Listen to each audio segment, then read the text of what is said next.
umnumzane uMpungose nomnumzane uMcineka, bese ke mina ngiba indoda yakwaNxumalo lapha eShowe.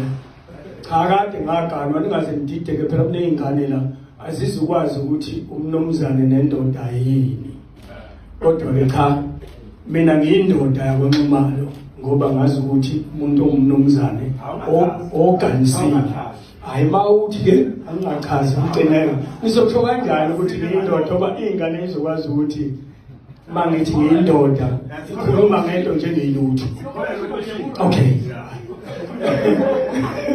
Bafethu sijabula kakhulu kuba noMcineka kule ngoma kaZwelonke ngoba amadoda anembono emihle kakhulu. Ingoma kaZwelonke kuleli zinga ekulona ngoba baba nembono ecacile nensizwa leya kwaMpungose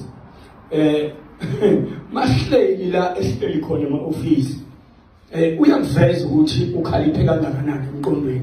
Akuyona into esiyifunzwayo leyo, umuntu siyamlalela thina sizwe ukuthi ungakanani izinto ezinhle ayiphethe. Siyeke lezi zinto zenu zako TikTok nako Facebook, kodwa nje masikhuluma ngezinto eziqondile kuba thina ngeke sikhulume izinto ezigwincizile futhi ngeke siphike ukuthi umuntu uright maye right lapha right ko, ngoba kufanele sikwenze lokho kuba kuyicala ukungabeki ukuthi umuntu uneqiniso kangakanani entweni ayenzayo.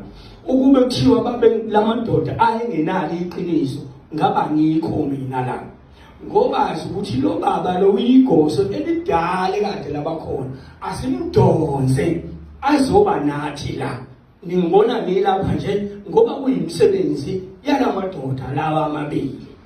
Manje abantu ke benezinto zokudideka nje emhlabeni ukuthi lo baba afika kanjani lapha, ukhoza nomlande kanjani lo baba. Mina ngalanda uye lo mfo kaMpungose ukuze ngibe la nininde ningazi kuphela.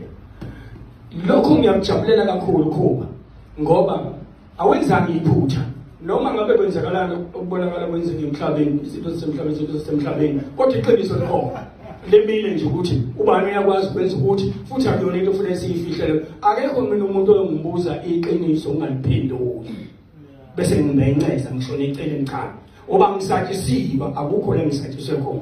Kodwa ke bafethu asibongeni ingoma kaZwelonke ukuthi ingoma kaZwelonke inhle ngendlela esimangaliso. Siyawujabulela uqhudeqhudele ozokwenzeka. Mangifuna ukuphawula lapha uqhudeqhude ngeke ngisale ngingaphawuli. Ukhala mfazi uyazi ukuthi usenkingeni engakanani. iZululand mina ngiyazi ngo-1992 eGosweni ubaba uDubazana Maseleni. iZululand istraight nje ngomeni eyasunguleka ngaphansi kwababa Maseleni.